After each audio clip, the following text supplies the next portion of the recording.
Psalms 110 verse 4 נשבע אדוני ולא ינחם, אתה כהן לעולם על דברתי מלכיצדק.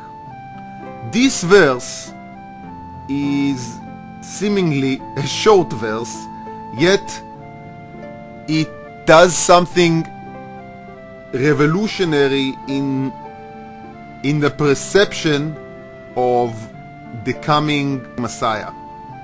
It talks about a priest that God has sworn that he will not change his mind, and a priest shall rule forever in his word of Melchezedec.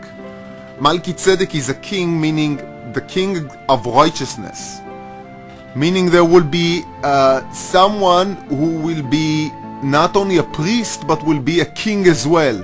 Now David was denied out of being a priest. David had no claim whatsoever to being a priest and was denied the authority to offer sacrifice to God by that.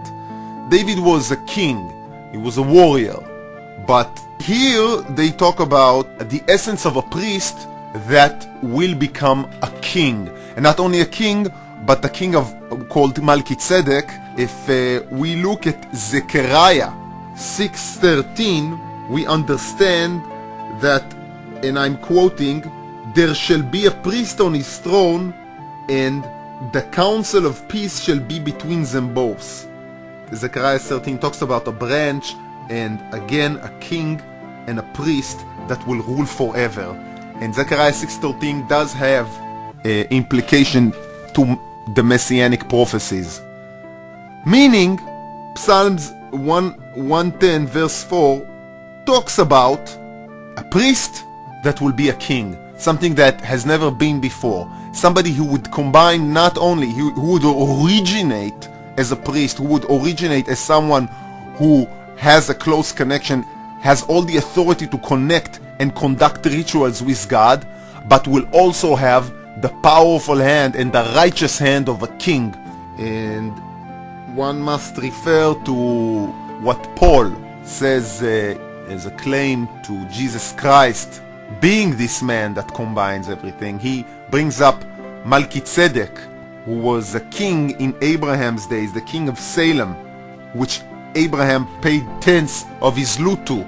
Abraham paid something to Melchizedek because Melchizedek was considered to be the high king and the righteous king. He was considered to be like a king at the right hand of God. Like there's a son, like there's a priest, there's a king.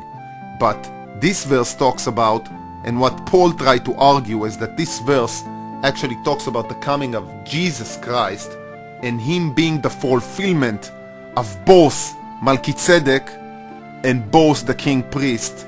And this priest is not related here to the Aaronic priesthood, but more has an implication of the Messiah that will come and would be a priest forever according to the word and the order of Melchizedek.